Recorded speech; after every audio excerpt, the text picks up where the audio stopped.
mess up. All right. Hello, everybody. Welcome to Lesson 4.9. This is actually the last lesson for Chapter 4. And what we're going to do is we're going to use all that exponent stuff we've been talking about, and we're going to do a lesson on scientific notation. All right, and I've got two friends joining me today, both from Mr. Hurst's Pre-Algebra class. We've got Lyle. Say hi. Hola. And Alexis. Okay. They're going to be helping me out tonight. So, let's get started. Let's get right into this. Okay, first of all, when we write something in scientific notation, I guess I should run that up here somewhere. Something in scientific notation. Okay, the rule is, and we're going to practice this. We've got this kind of clever little mnemonic that we do with our hands to help us remember this, but it's a digit, a decimal, the rest of the number, times 10 to the power, and that doesn't look like an R. All right, and a couple things to be careful of. How many digits can they have before the decimal? One. Only one, so that's one digit. Then a decimal point, okay? So it's a decimal point. The rest of the number is just going to be a bunch of things that come after the decimal.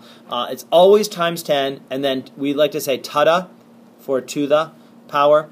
And so an example of something in scientific notation, you've seen lots of numbers like this. We use them for really big and really small numbers. So if somebody says that the distance between a satellite and a planetary body is something like 3.6 times 10 to the 8th power, what they really mean is what you do is this decimal, this number right here, tells you what to do with the decimal. So you really move the decimal over 1, count with me, 2, 3, 4, 5, 6, 7, 8. Oh my gosh, we just barely fit it on there. Now, all those empty little bumps have to get zeros, and you can see why we use scientific notation, because otherwise we're going to have all these zeros over here.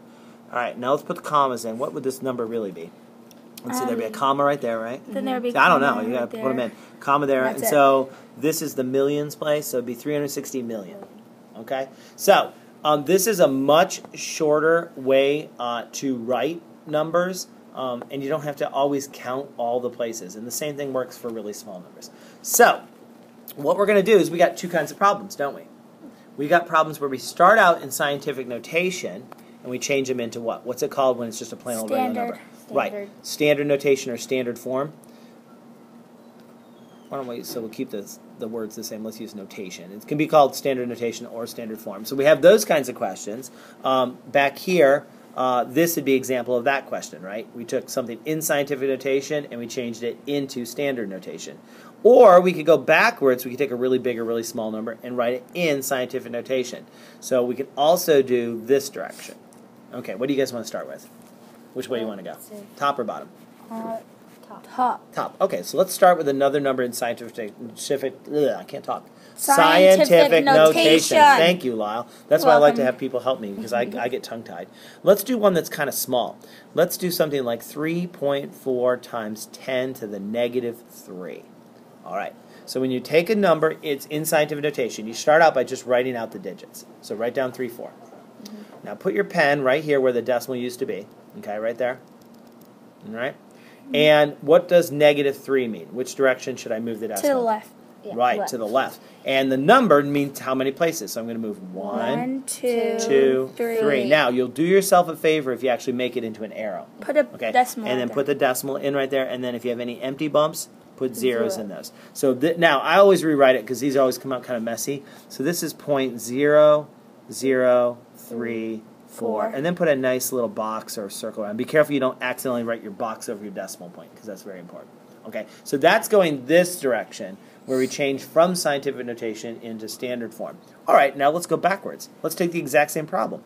Suppose this is the problem, and we want to change it into this. So let's look at this. Where does the decimal have to go to make it digit, decimal, rest of the number times 10 to a power? All right, so the decimal would have to go where, Alexis? Right between...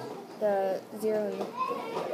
No, we got to have one digit that's not 0. 3 and 4. Right, the first digit can't be 0. It's got to be a non-zero digit. So what we're going to do is we're going to take the 0.0034. That's the number. We're going to make the decimal be right here, right? Okay, but is that really where the decimal goes? Well, no. It really belongs back out here in the front, right? So what you're going to do is write it as 3. Okay. So we write it as 3.4 times 10. And what do we do with the decimal? Negative 3. 3. Yeah, hold on. I don't like how this one looks. It got a little messy, so it should have gone 1, 2, 3 3. places to put it back where it belongs. So it should be the negative. Negative 3 power. Yeah, let's do it Third the same power, color. So it's whatever to it's the called. negative third power, or negative 3 power. Either one's fine. So this is my answer. And sure enough, is that what I started with originally? Yes. Yes. Yeah. So I can go both directions, can't I? Okay. Well, that's pretty much it. So what we made 6 sample problems for you guys to try. And for each of these problems, if it's in scientific notation, which ones are in scientific notation, Lyle? Let's see, that'd be 1, 3, and 6. 6. Okay, so for the 3 that are in scientific notation, we want you to write them out in standard form. And for the 3 that are in standard notation, like 2, 4, and 5, we want you to write them out in scientific notation. Okay, so you should be able to go both directions. And we mixed in some big numbers and some small numbers, so you should get lots of practice. So what we'd like you to do is pause the video for a moment and do these 6 problems. Now, you don't have to write down the problems per se. Just write down 1, 2, 3, 4, 5, 6, and write down the answers. Okay? And as soon as you've done that, go ahead and hit play, and we will go over them with you, and we'll see if we all get the same answers. Okay? All right, we'll see you in just a second. Bye. Hey, everybody. Welcome back. Okay, you should have 6 answers on your piece of paper. So, let's do these together. All right, so the first one, I'm going to rely on Lyle. What does this 10 to the 4th tell you to do with the decimal? Put the decimal 4 to the right. Right, 4 to the right. So you go 1, 2, 2, 3, 3, 4. Very neatly, drop the decimal in and fill it in with zeros. So another way to say this is what? 36,000. Yep, 36,000. Okay, your turn, Alexis. All right, the next one is already in standard form, so we're going the opposite direction, right? Yes. Okay, so what do we? So we're gonna, without even thinking about it, the digit, decimal, rest of the number is gonna be what? You put your decimal between the 3 and 0. Yep, between the 3 and 0. So it's 3.01 times 10. And I don't even have to ask Alexis because that's automatic. So the only part she has to figure out is what goes here. What power of 10 do I use? So does the decimal really belong between 3 and 0? No. No, it really belongs way over here, right? Mm-hmm. So how many places do I have to move it? 4. 4 to the right, so it's positive 4. Good girl. All right, the next one, everybody, 4.02. Again, write down 402. Put your pencil down between the 4 and the 0. That's where the decimal is, but it's not where it belongs. What does negative 5 mean? Both of you? To the left. To the left 5. 1, 2, 3, 4, 5. And you get a decimal. And now fill in with zeros, and we get what? 0.0000402. Okay, and that one's pretty neat. If they're nice and neat like this, you can kind of leave them. If they're not super neat, it's a good idea to rewrite it as 0.0000402, and then put a nice box around it.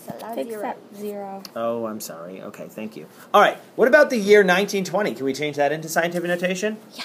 Sure. Let's use blue. All right, so 1920. Yeah, this one came off of Lyle's water bottle. So what are we going to do, girls? Decimal has to go right here, right? Yeah. Between the 1 and 9, so it's 1.92 times 10 to the what? Third power. Yeah, Good, third power. All right, and the last one, no, 2 more. This one, the decimal's got to go here, so it's 1.07. Notice we're changing something into scientific notation. We don't really have to think till we get to this part, right? So it's 1.07 times 10 to the, okay, yeah, what's? Negative third power. Good, negative third power. And finally, the last one, oh, wow, this one's going to be big. Okay, so we got to move the decimal. What does this mean to do? Move it 7 to the right. Yeah, all right. So let's do this in a little darker colors. Okay, so we got 306. Okay, don't ever add any extra digits. So 306, we'll write down the digit, and we got to move this decimal 7 to the right. 1, 2, 3, 4, 5, 6, 7, and then I've got to put in 1, 2, 3, 4, 5 zeros. And now if I put the commas in, there's going to be a comma here and a comma here. So that's 30,600,000. Ooh. Wow. Okay, so that's scientific notation. Now, we use it mostly for really big and really small numbers. There's one more thing that we talked about putting in the video that we all forgot, so let's go back to it. When we have scientific notation numbers like this that are to the negative power, we always end up using, negative 5 means move 5 left. We always end up using one place right here when we go over the non-zero digit. And so the number of zeros out front of the number is always going to be 1 less than that power. So if it's to the negative 7th power, we're going to have 6 zeros in front. If it's to the negative 2nd power, we're going to have 1 0 in front. Okay, one last thing, and we'll have to put it on the last slide. And so there's a picture of Alexis and Lyle, and Lyle is swaggy. Okay, yeah, good. Well, we love that. Hey! But, sorry, I got to use a little bit of room. All right, and here's why. Sometimes you're going to see numbers like this, 34 times 10 to the 3rd power. And that looks like scientific notation, doesn't it? Okay, the problem is, though, is it digit, decimal, rest of the number?